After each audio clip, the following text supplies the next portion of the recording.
I'm so excited that you took the time to join us on the next episode of Beyond the Culture. This is the show where we embrace change and challenge cultural norms and ideals. I'm your host, Dr. David Walker. So you doing all right? I am. Good. The weekend was blessed. Now, which weekend you talk about? The one that was at the Super Bowl? Yeah, right. I've had it playing in the background. I didn't pay much attention to. It wasn't worth anything, believe it or not. I heard. I'm not a fan for or against, but if you do something well, I'll like it. But it was just absolutely. It was just not even worth it. Well, I'm glad to have you on the show today, and I want to start by giving you your official introduction. Today, my guest is David Ings, and David is the CEO, founder, and pastor of Momentum Christian Ministries in Philadelphia, Pennsylvania. And he is heavily involved within his community of South Philadelphia. And they have some great programs that they get out into the community. They're called community service programs. He has an anger control program. He has a prison ministry program. And then he has a program where he works with the youth called Tattoo. And I am super excited about having my guest on the show, none other than David Ings. Welcome, Pastor. Dr. David, thank you so much for inviting me. It's indeed an honor. I've watched your show and I've seen your guest, and I'm just honored to be counted in the number to share this moment. And I'm glad to have you on just as much because I've watched you, as I said, and I have watched you work with young people and how you are impacting the youth, and also you do ministry, and you do great ministry. But the thing that I really am excited about is that you take ministry out into the streets. Yes. It's not just about the four walls, inside the four walls. Back in the day, we grew up and church was mainly what was going on inside. Yeah. But you and what you do fits right into the mantra of this particular show, embracing change and challenging cultural norms and ideals. And when you go outside of the church walls, you're challenging the norms and that other people do. So I'm just super excited about you being on the show today. And but we're going to get into those programs that you have. But I just want to get a little bit of a background about you. Where you're from, where'd you grow up? Just give us your backstory. Well, my backstory is not obviously, but born and raised, in the church. And I call myself a third generation a teacher and preacher. Okay. Of the good news, the gospel. And my grandfather started the ministry. And then my mother, he only had one child, which was my mother, and she was his assistant pastor. Then she held on to the ranks of the ministry and nurtured my brother and I. And, when we began, it was 5 siblings, and all of us are in ministry and in the church. But my brothers were nurtured under that. And so as time went on with the Bible school and did all of those things, and when she transitioned, my brother took over the home church, and I was still doing evangelistic work and what have you. And a lot of what you see in Momentum was kind of birthed out of what I did at my home church. Okay. And that was street evangelism. That was like my key. So I was doing that. And from that point, the elevation became licensed as a minister. And then it was time to ordain, 2 times because we were ordained under one organization. And then when we switched out to Church of God in Christ, okay, we had other staff that it was like, okay, in order to be ordained here, you have to go through it again.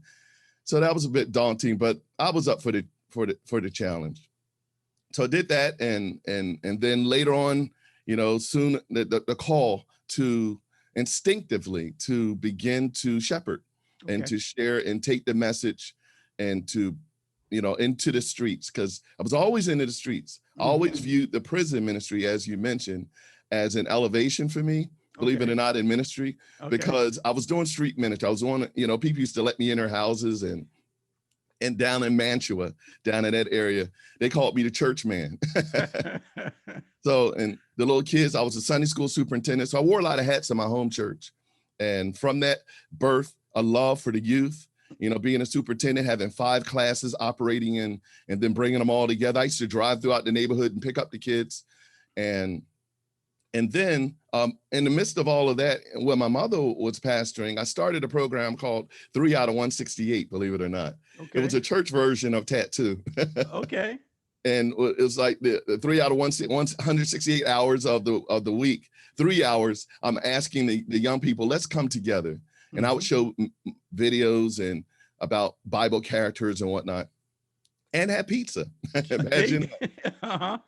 And so that was an era, and that was a time. And I believe at that time it was birthing in me such a strong desire for community. Wonderful. And so I was doing that.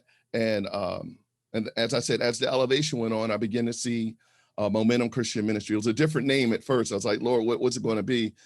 And being out there in the community on the weekends, I used to spend hours out there evangelizing. When people came to the church, they actually were looking for me to be the preacher, because I spent so much time, but I was on the drums. Right. And it wasn't my time yet. But I just, I'm thankful for those humble, for that rearing. And for that experience. And so it made me ready. So when it was time for the prison ministry, which, with Bishop Stephen Walker, he had a prison ministry, and they were going in, and when I started playing there, I found out about that, and it was just a match. Sure. Now we'll get more into those things, because I'm going to also want to know how the work that you were doing, especially in the prisons, was birthed. And you already kind of referred to it. So, but let me just stick with your ministry. So obviously you're third generation minister, and but then you launched out into your own work. Yes. And that's what you have now, Momentum Christian Ministries. That is right. Yeah. So tell us about your current pastoralship. Okay. So again, out of that community work, birth that call. And as I shared before, instinctively, I began to shepherd, because I was working with people in the community, sharing the good news and just being very practical. At one time, I called what I did practical Christianity, if you will, because it was always practical. It was always relevant to the culture. And that's because that's the way I was. And so out of that, I told my brother, who was pastoring at the time, I said, I'm ready to start a work. Okay. And I never will forget the day that, they had me stand before the congregation. Sure. And they put up the announcement and said, this is the last Sunday you're going to see him in this capacity, and had me come off to Oregon. You would have thought I was going off to Africa somewhere. They took a whole hour. They had everyone stand up and hug me. And, some of the young people that were there were crying. And I was like, I'm not going anywhere. I'm still here in the city. But it was a moment. And when I got back on to Oregon, I will never forget it. My brother turned and he looked at me. He said, you can't get a better send-off than that. Wow. So out comes Momentum Christian Ministries, which by nature was a community ministry, because I didn't have a brick and mortar. Okay. And I was working in rec centers right now in 4 different rec centers, and a community center is how the ministry operates. Okay. So I didn't have a building. It just, that's not the way the Lord had given it to me. And so by nature, inherently working in a rec center, you have no choice but to be very community oriented. I can't go in there and be closed-minded, like, this person can't. And I thank God for that, because that's so matched what I'm all about. Okay. And so that's how the nature of Momentum Christian Ministries is today. And it allows me to have the followers that we have today, because we're all virtual. So now all the people who are in the community know about the Facebook Lives and the Instagram Live and all of that, and they're able to tune in on Sundays. Wow, that's really awesome. And the amazing thing that I got out of what you were just saying is that, I think that we find ourselves where we've already been. and what I mean by that is that I don't think you can become something that you're not. And the way you do ministry, it's not the way your daddy, your grandfather, your mother, anybody before you. You were doing ministry the way you were doing ministry all along. And now that you had the reins, you were still doing what you did. And you talked about community. You talked about engaging not the traditional way of serving God, but a community way of serving God. And so I am just so inspired, about hearing that story and hearing about, what you're doing and how you're impacting your community. So now when I introduced you, I wanted this show to be more about the emphasis of what you're doing in the community. Okay. Because that's, to me, what it's really all about. So I mentioned 3 programs, and I want to delve into each one of them, and I want you to give us as much as you want to share about them. So you have 3 community service programs, and the first one I want to talk about is this anger control. Mm-hmm. I saw that you did a presentation on your website, and I know it's a weekly program. So talk about that. Talk about how it was birthed. And why did you see the need to have this kind of program? The purpose of anger control was actually, it was actually anger management. Okay. But it was that word management was just too deep for the youth. It sounds daunting. You tell the young people, let's come to anger management. What? So anger control. Okay. It's something that, because what was happening in both in Vere and De Silvestro there in South Philadelphia, those recreation centers, and in that community, there are a lot of youth that were suffering from anger. Okay. And a lot of them were angry about their lives, but they didn't know how to articulate their anger. Some of them were given drugs to kind of, to slow down some of their rage. Mm-hmm. And a lot of them are angry because of their parents or the lack of their parents being in their lives. And I've always been able to identify, because I could see that. So what was a beautiful thing is that first, like I said, started with anger control.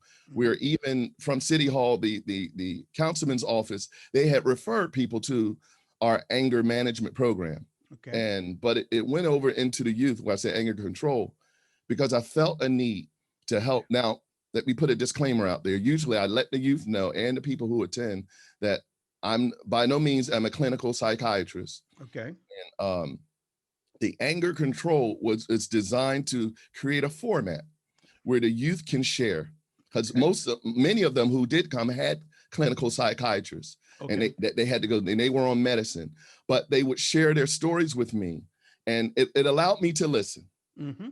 And use my biblical basis, that faith-based, my understanding of be angry and don't miss the target, and just try to keep your focus. Sure. And so I listened to that, and by I guess I call it a gift, gift and talent, 2 different things, but instinctively I had a word for them.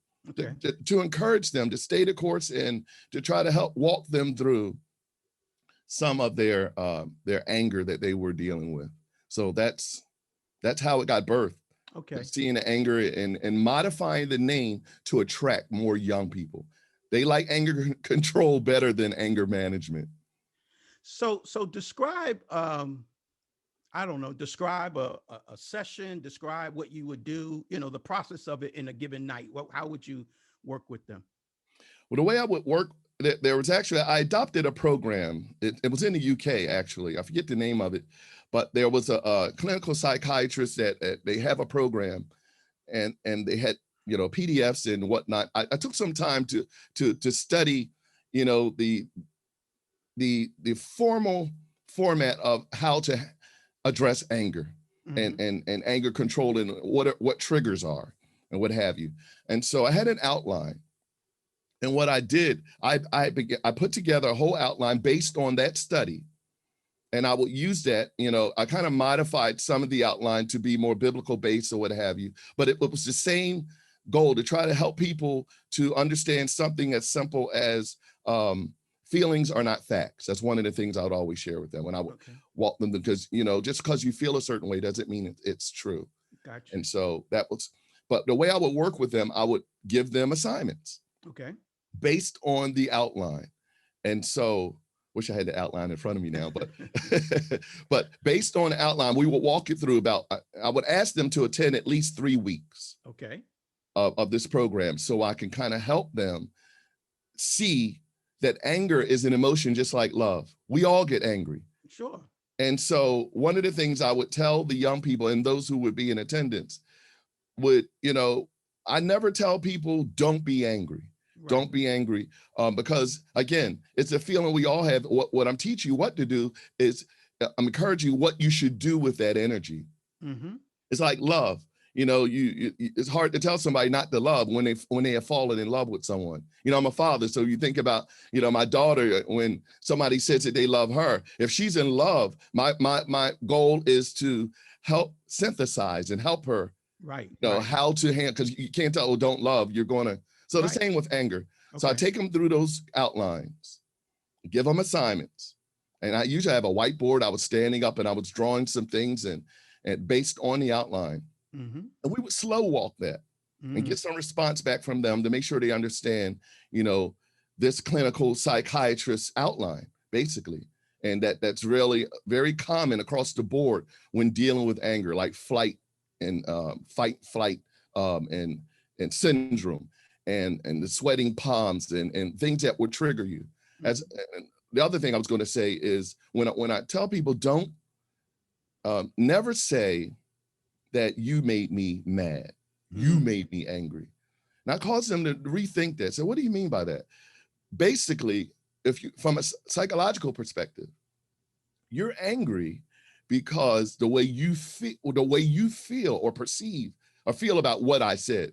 Mm-hmm. So if you can control that, then people won't be so easily to push your buttons. Right. Because you're blaming everyone. Well, this made me angry. That made me angry. No, you were angered because the way you responded to this, that, or the other thing. So if we can control that, the way I'm responding to a situation, or maybe the way a person said something, we'd be surprised at the things that trigger people. Mm-hmm. People have been in abusive relationships. I was dealing with a woman who in an abusive relationship. And so what triggered her is when people told her she was beautiful. Okay. Can you imagine that? Why would you get angry? So, oh, your hair looks nice. But that would trigger her because in her earlier years, that meant trouble for her. So she would get angry with a person. She would shut down and stop talking. And it's like, but what she had to learn how to do is don't respond to compliments like that. Okay. Because they didn't make you angry. You made yourself angry by the way you responded to what you heard. That's interesting because we don't study enough, or we're not aware enough of, like you say, trigger words, trigger environments. And we're not always aware of what causes our own pain, and that's why we need, counseling and group meetings and discussions in order to help, people walk through certain things. And you're doing that. And how is that working with the young people when you're helping them to be more in control of the anger? I think it's working very well if they could be consistent. Okay. And those who would be consistent, because again, we're dealing with youth in the community. And one of the challenges is a lot of the youth are almost like raising themselves. Oh my. So when they come and they're bearing their soul with me, but and often I would call their parents and I let them know, listen, your child was here, and they share it with me. Just wanted to let you know they're great. Usually they're expecting bad news, coming from the community. I said, no, I'm Pastor Dave calling. I'm here at the rec center. I just want to let you know, I just talked to your son, and he's he's this or he's that. And then, oh, thank you so much for. So I believe that's worked very well. So I look forward to doing more of that after the pandemic, we're able to get back in. Sure. I want to now move to, you have another program. It's a prison ministry program. Mm-hmm. and you already talked about, and maybe go into a little bit more detail working with Bishop Stephen Walker and his ministry. So tell us about how your prison ministry got started, and then how is it working now? And every Tuesday night, I had a program called, and I still do. It's called Mind Renewal. Okay. And taken out of the scripture, it says we're by the renewing of our minds, through the scriptures, and so when I started playing at Abundant Life, because as a musician, even before I started Momentum, actually, there was an opportunity to play at the 8 o'clock service. I was playing at my home church at 11:30. So when I was there, then I began to learn that they had a prison ministry. Okay. And that was like, as I stated before, I always viewed, even before I knew any of them, even as a young minister in the street, I always viewed prison ministry as an elevation of evangelism for me. I just wanted to be there. Right. Because that's where the brokenhearted, where the downcast, wherever I'm looking for the darkest place, and that was always a desire of mine. So I used to say that. So when I learned about that, I began to go in and observe and see how things were going. And after that, I became a very, very valuable player in the front lines and serving on, because there were about 4 times a month we would go in, at every second Saturday at DC, which they call detention center, and every 4th Saturday, CFCF, which is a Quorum and Frumfield correction facility out there in Northeast. And then every Sunday night, which is very challenging. Not many would. It's kind of, you think it's how do you do all of this, David? It's by the grace of God. And because I had such a passion, one of my favorite times is on Sunday nights at ASD, what they call the alternative special detention. These were some of the young men and women who are in transition on their way out. Okay. Maybe they're in there for small violations. And but we would come in there Sunday night, and at 7 o'clock, 7:30, they call the inmates, get about 25 to 30 men around the table, and we begin to go in and teach. And when I mentioned a mind renewal, this was an extension of mind renewal, because we just begin to teach what I call it practical Christianity, stuff that just really makes sense, as it's relevant to where they are. Mm-hmm. And they would open up, and one of the things I loved, because obviously I'm not there just to preach and just to be heard. This is an opportunity to allow them to open up and ask questions, even about the faith. And that's I'm there for that. That is, that's one of my highlights. One of my highlights on Sunday, you would think it was on the organ. No, it wasn't. I used to say that people used to laugh at me. You would think my highlight was when a shout's breaking out and I'm, or at Momentum. I'm standing up Sunday morning in the rec center, and the people are there, and I'm doing this thing. But my highlight was on Sunday nights when I'm driving all the way out there to Northeast and going to the prison. There's no choir singing, there's no organ. It's just raw teaching. It's no preaching. Nobody's gonna bring me a glass of orange juice to. There's no cameras. I'm not getting no credits except for God in heaven. Sure. But I used to say this, Dr. Dave. I used to say I preach some of my best sermons behind prison walls. Wow. God, Lord knows that it's right. There's times I've left there sweaty and I've given so much. Right. Because they were so hungry. Absolutely. Prison ministry has always been that. It's a ministry. If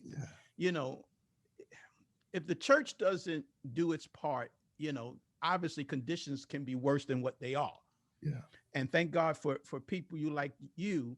Let me ask you about, one of I had a conversation with one of my guests on a previous show, and she was working with youth who came out of prisons and helped them to get jobs. Are you focused more on things, their betterment within the prisons, or are there extensions that once they get out, there are programs that help with, I think would it be avoid recidivism, because recidivism is returning, right? That's right. So does it extend outside after they get out, or is it your work primarily while they're in? It does extend. Okay. I was in the process, and I'm still in the process of, prior to 2020 and everything Yeah. that happened to all of us, Yeah. to get my renewal on the books in Okay. City Hall. And what I mean by that was working with the councilman to have, when the judge tells these those who are in transition that you have to attend anger management or this, or they have certain classes, things they have to do to enter back into civilization. Okay. And what I wanted one of those things to be is mind renewal there at the rec center, so they can continue where we left off. What I'm saying, we have that offering outside of what's happening inside of inside of the prison. So when they get out, they still could meet with me. And then we could take it to another level in terms of one-on-one counsel, because I do offer consultation. Again, not a clinical psychiatrist. I explain that, but what I'm here to help walk you through some of these challenges Okay. of transitioning back into your life. And so some would schedule times with me on a Saturday. We would meet at the rec center, and I would listen to them.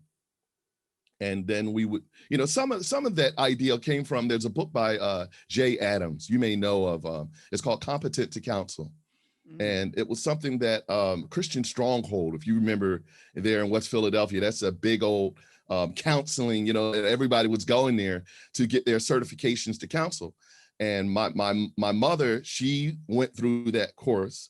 My brother, Pastor Mark, Dr. Ings, he went through that course. Okay. And so all of that literature and the things that I was able to glean on all of that. And one of their favorite books was by Jay Adams, Okay. Competent to Counsel.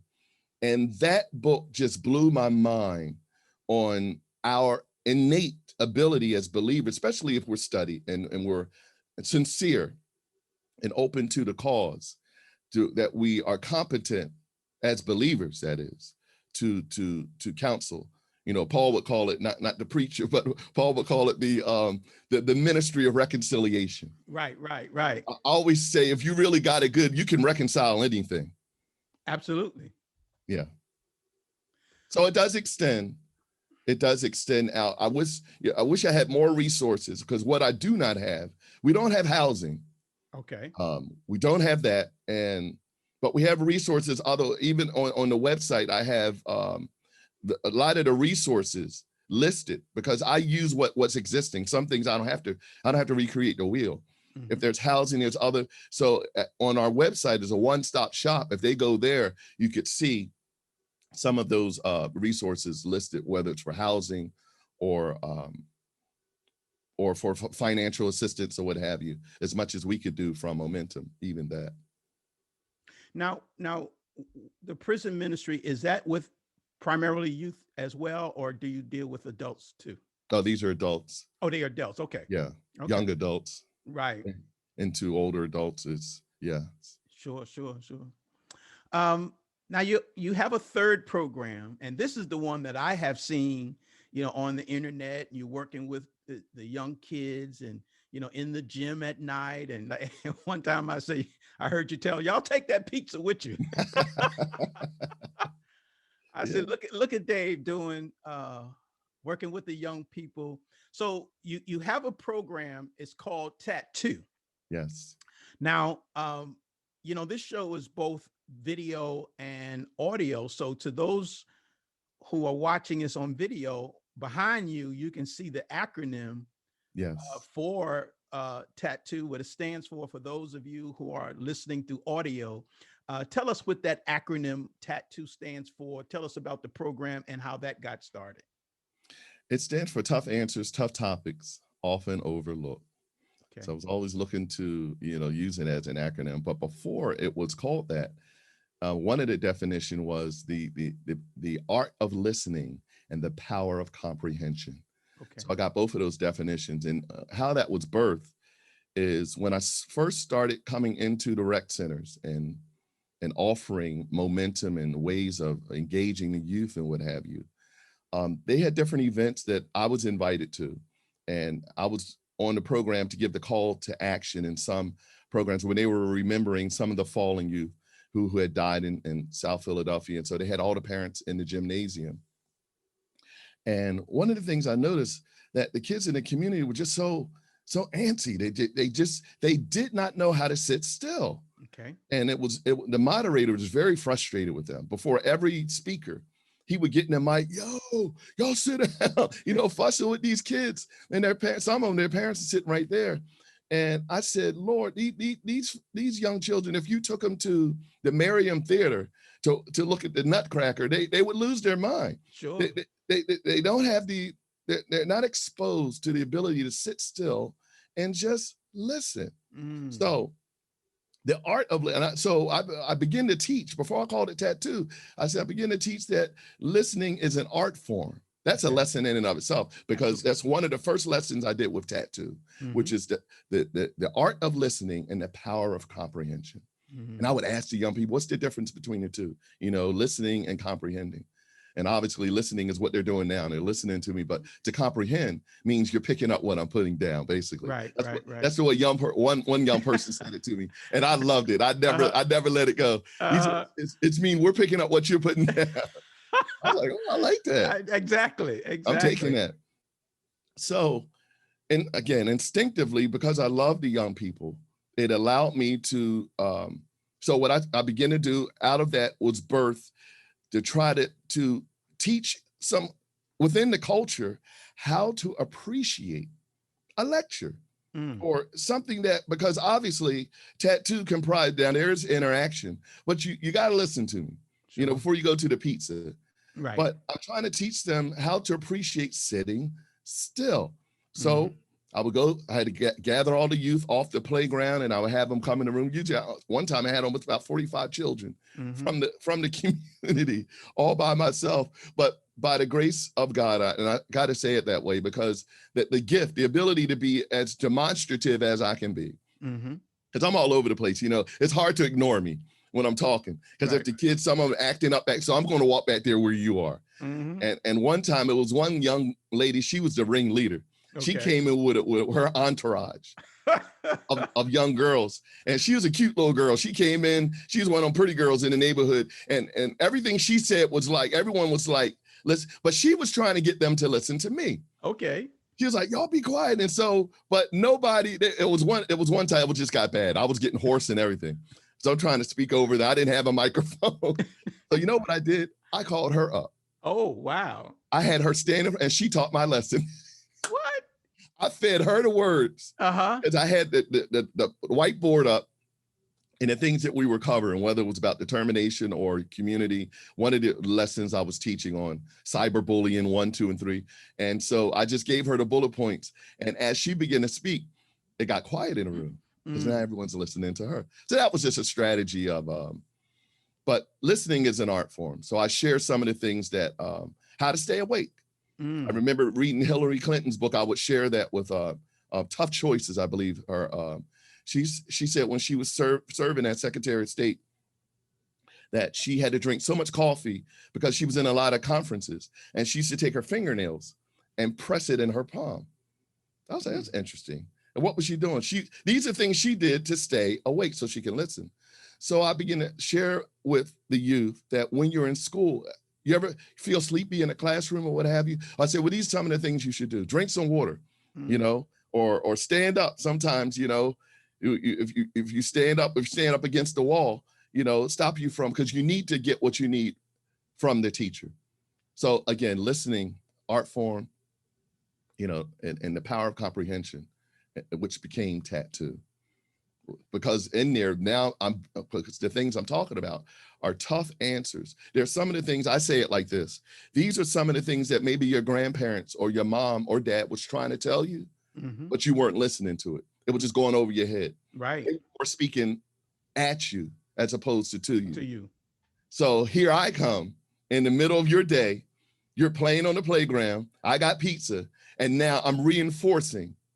And when some parents do sit in the program, they do tell me after the fact that they love it, because we're teaching life principles. Right. That govern, principles that govern everyday life is the way I say it. I love the analogy of listening and then comprehension. I love that, And the reason why, as a former educator, a former school administrator, you know, one thing that I've learned over the years, and even as one who has been, well educated in school, Mm-hmm. I've had a lot of days where I had to sit and listen, listen to someone instruct. What I was going to say is that I have I have come to a greater understanding that everybody is not cut out for college and extensive academics. Everybody's not cut out for that, and you have to find where young people, what their lane is, Right. on how to learn and to grow. Some people are more skilled with their hands, and they're going to make their way um, through life being more, manual manipulation of hand. Whatever Absolutely. whatever kind of work you might work with your hands. Yeah, some will go to college and they'll get their college degrees, but it doesn't matter what you do in life. You still have to sit long enough to listen and then comprehend it. Absolutely. Absolutely. Even a plumber, you're gonna have to sit still a little bit and learn how to do plumbing. You Exactly. got to Exactly. open up a book and listen to someone teach. So I think that's powerful because you you know what the scripture says. I think it says something like wisdom is the principal thing, and Yes. Yes. with all thy getting, get Yeah, I understanding. understand. You got to get understanding. You got to know. You got to comprehend. You And got to even come. adults have problems, with comprehension. Yes. So the fact that you're working with the young people, I think that's phenomenal. Now, so primarily, most of your work is dealing with young people. I want you to give me just one myth about working with young people that it's a myth about them that people think, well, with young people, this can't happen. They can't do this. Just give me a myth that you could just kind of like shatter it right now when it comes to young people. Oh yeah. Well, one of the things I tell the young people in the community is that there's nothing wrong with your brain. Mm, It's your brain. It's like our biceps and our triceps. okay. You may see someone who's physically fit and they have, John Atlas, these, well, I have those same muscles.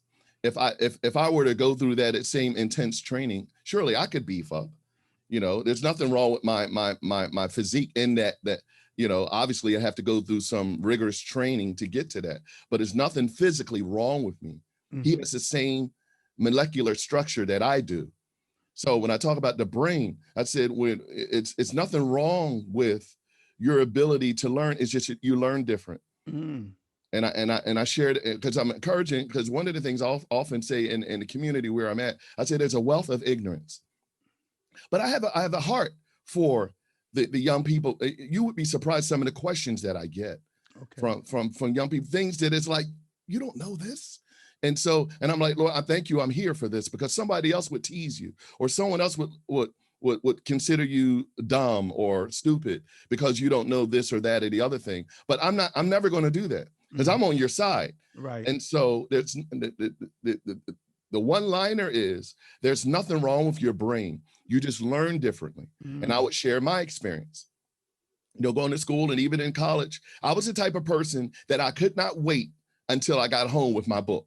Okay. Because, some students, they sit in class and I'm angry with them. They just pick up what the teacher's saying and when the exam comes, they just flourish that way. Well, that Right. wasn't my testimony. Okay. I had to take that book home and teach myself. Although the professor stood up there and whether it was in uh, mathematical equations and whatever it was teaching, I forget what was it? It's forget the name of Yeah. the class, but the professor he put this long equation on a board, filled the whole Okay. board. And he was like, why am I so excited about this? And he was excited about that like I am about that too. And we're like, no, we don't know why you're excited about this. But he was such a nerd, but he was good. He was very passionate about what he was teaching. But I had to go home, and I never will forget it, in Drexel's library, sit in a cube and then begin to slow walk it. Okay. Read through the chapters. Now Uh-huh. listen, when I get it, you know how it is when you're studying, you read a Sure. chapter and it's like after you finish the chapter, it's like, what did I just read? Yeah. You Oh, got to read it absolutely. again. what I say that to the young people, and they all click when I say that. I said, Right. how many have ever read a book or a chapter in a book, and after you read it, it's like, what did I just read? Exactly. So, and I'm letting them know that's okay. There's nothing wrong. Just go over it again. That's I right. said, I've had that same thing. So what works for me is, like I said, there's nothing wrong with your brain. You just learn different. And for me, if I can take my textbook home and if I can study it like I did and go through it, and I would make myself do some of the problems that the teacher's not asking me to do. Right. I'm really trying to get this thing. But man, when I got it, there's no taking it away from me. But it was because it almost like I taught myself Okay. a little bit.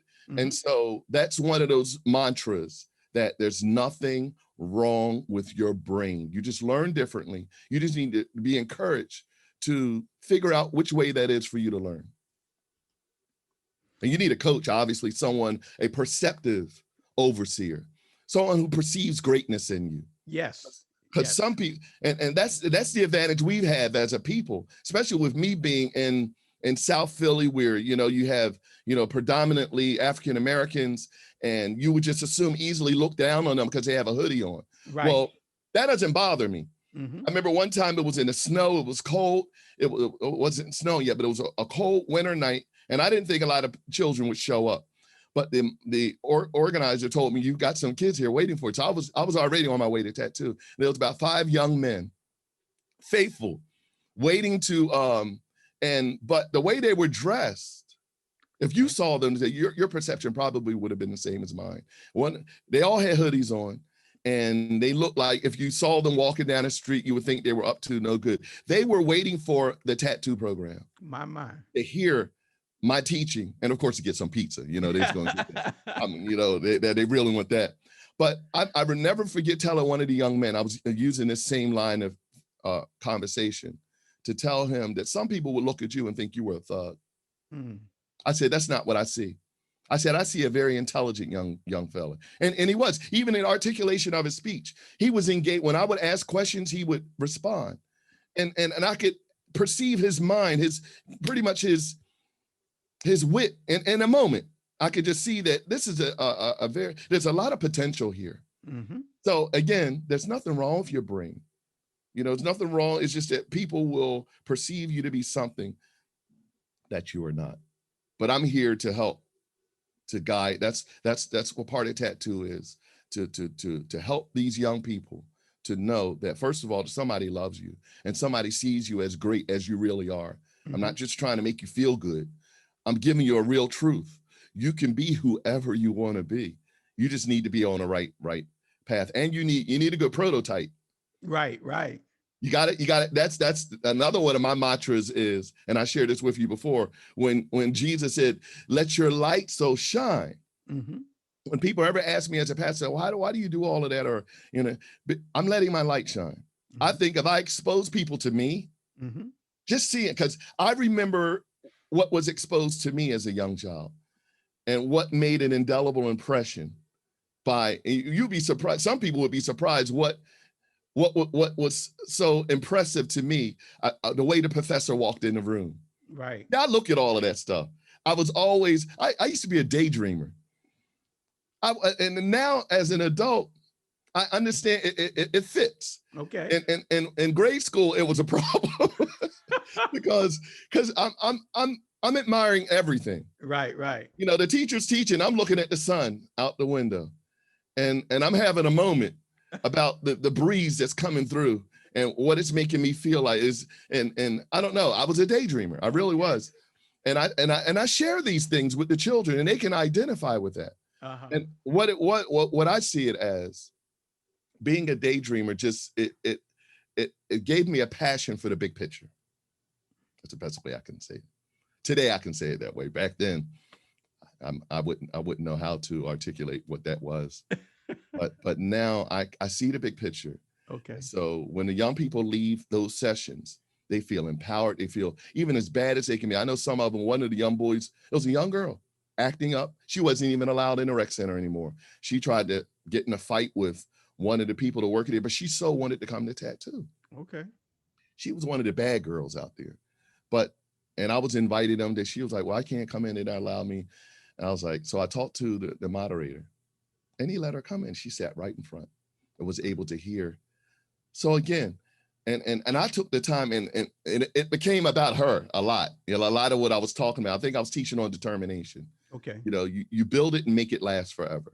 And so there's a whole, you know, it's about 17 slides we go through, and what it means to be determined. Mm. So yeah. So that tattoo is my passion. I see. And that's great. And here's something that I really love. Again, going back to my experience as an educator, I always knew that kids know who loves them or who cares about them.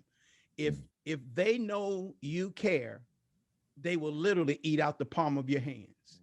You cannot fake that. And that's what they see in you. They see a man who cares. They see a man who's allowing the light of Christ to shine in their lives. And it's authentic, it's clearly distinguishable. And that's why your program is a success. But I do want to ask, what has been your toughest challenges with working in the community? What's your toughest challenge? Some of my toughest challenges have been ignorance. Okay. Ignorance And by is whom? By the youth. Okay. And in the community, and their lack of perception.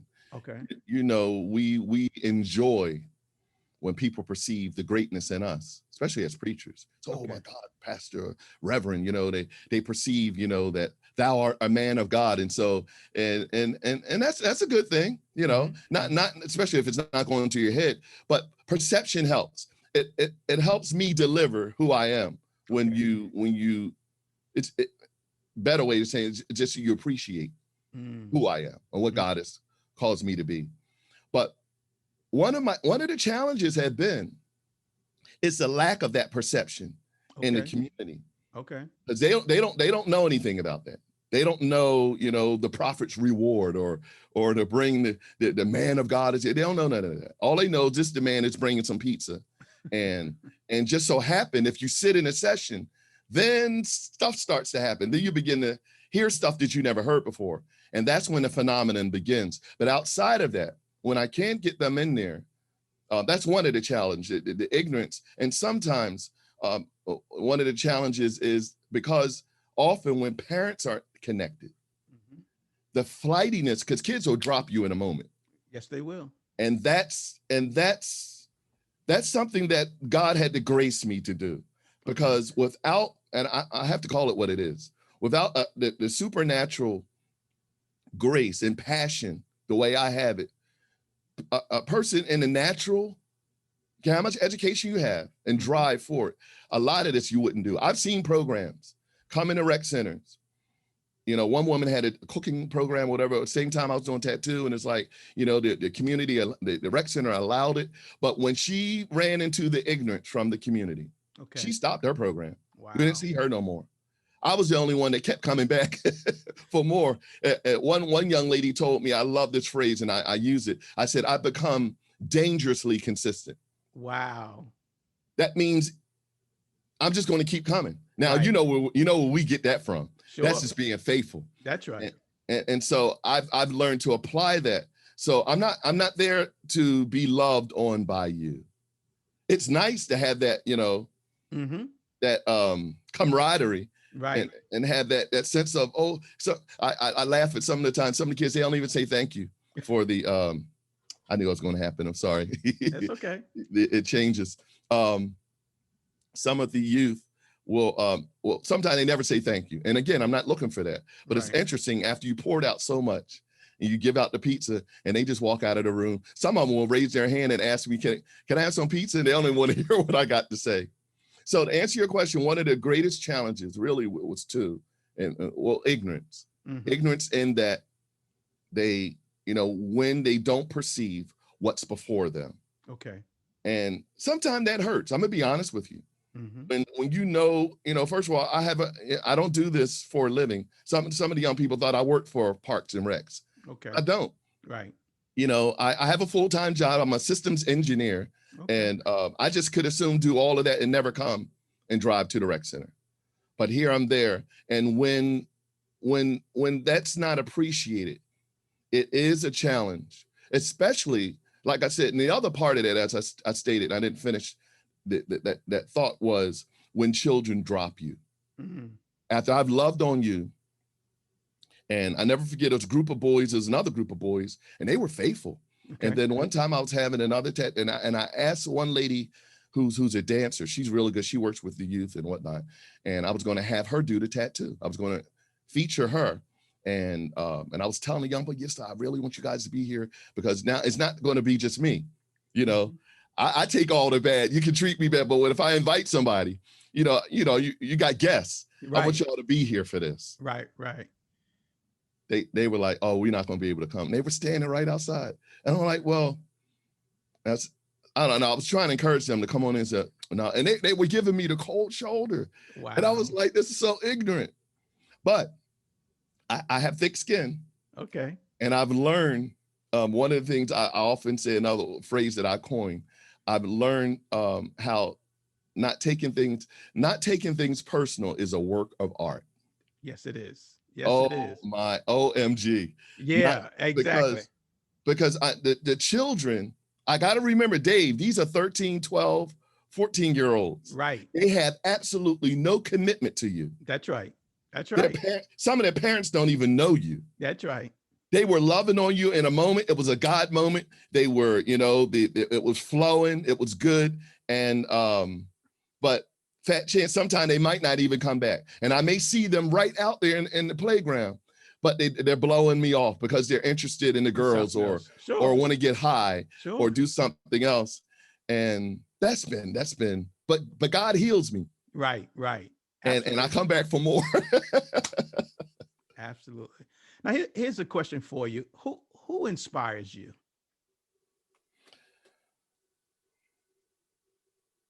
Interesting. So which way I want to answer that? One of my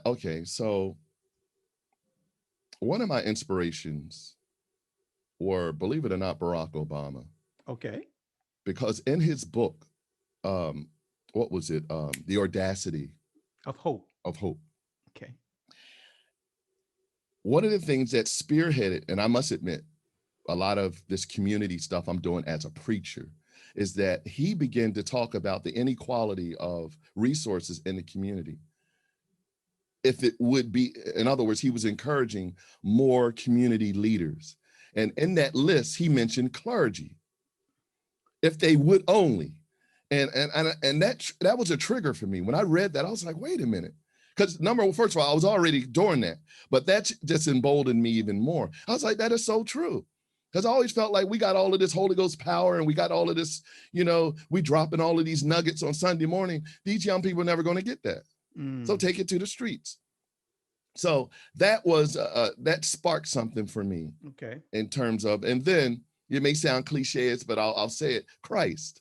Because a lot of what I'm doing, and a lot of people say, Pastor Dave, what you're doing is it's more close to the way Jesus was doing it. Because, he was on the mountainside. Right, he was sitting out there and, the kingdom of God is like this. And, and these weren't Christians that were following him. Right, exactly. They just wanted to hear him talk. Mm-hmm. And you can make up your own mind. And so and this is what tattoo has become. Okay. When young people come, I have Muslims, Hindus, and especially I'm teaching on holiday cheer. Wonderful. I'm teaching all the different celebrations from Kwanzaa and we share all of that. Great. And I asked the young people, how many in the room are, and this is, you'll find it's funny, Dr. Dave. I said, how many in here are Muslims? Mm-hmm. And they'll raise their hand. I said, how many are Hindus? They'll raise their hand. How many of y'all are Christians? Nobody will raise their hand. I was like, I'm getting offended here. That's because in the community, in our culture, especially in the hood, they're more susceptible to it, especially African Americans in the hood, as I know it, are more susceptible to adapt to Islam because of the African American focus, right? If you will, and even if they know nothing else about it, right? They just know that's and some of them couldn't even explain any more about it. They just I'm Muslim. It's like, all right, so. But I was teaching on something at the time, and I was teaching them what, every culture has certain things that, every religion basically has certain things that people adapt to easily. And I said, what is one of the main things that Muslims don't do? And across the board, everyone, we don't eat pork. Don't eat pork. Exactly. Yeah, I don't eat pork either. I don't have to be a Muslim not to, but it's just funny. Everybody knows that. Absolutely. But Christ, so in you know, with Barack and that mention, that first mention of that to me in his book as clergy, if you can get out in the community, I was like, wait a minute, this is so what I want to do and what I'm doing. And he's saying that in a very intellectual way. I admired that. And then again, the Lord Jesus Christ, because he was a community person. He was out there. He didn't have a brick and mortar, although he taught in the synagogues, but you're going to see him in the marketplace. That's right. And so, and again, I keep mentioning that because that's my motto. Let your light shine. I'm not waving a Bible at these young kids. That's one of the things I love about Tattoo, because when I'm talking about determination, the power of comprehension, identity, that's one of the big things. They're teaching them all the way from your fingerprint to cultural identity. Okay. I go through all of that, and it's so universal. There's no denying that. If you're a Muslim in a room, you don't have to leave. Right. Some of these young people thought I was an imam because I had so many Muslims sitting in there. And I loved it. There was one woman, her name is Lisa. I love her. She actually has her own rec center now. She was working at there. And I used to call her my sister. She loved that. She said that the young girls love that, because when I saw I call her Sister Lisa, because I see her as a sister. Although she's all garbed up, she's one of the ones that's really, true to her faith in that way, and even her daughter and whatnot. But what she would tell the young Muslim girls in the community, she said, y'all go upstairs and listen to Pastor Dave. Y'all need to hear what he's saying.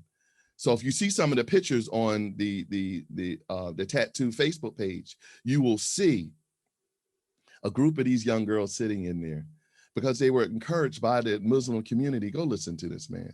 And I'm like, Lord, you know what? This is better than Sunday morning. Absolutely. Absolutely. Well, Pastor Dave, we have had a outstanding conversation tonight. I am just overjoyed of having had you on the show. You have inspired us. You have encouraged us. And what I want to do as I close this conversation, I want you to leave us an inspirational message. But before you do that, how can we contact you on social media?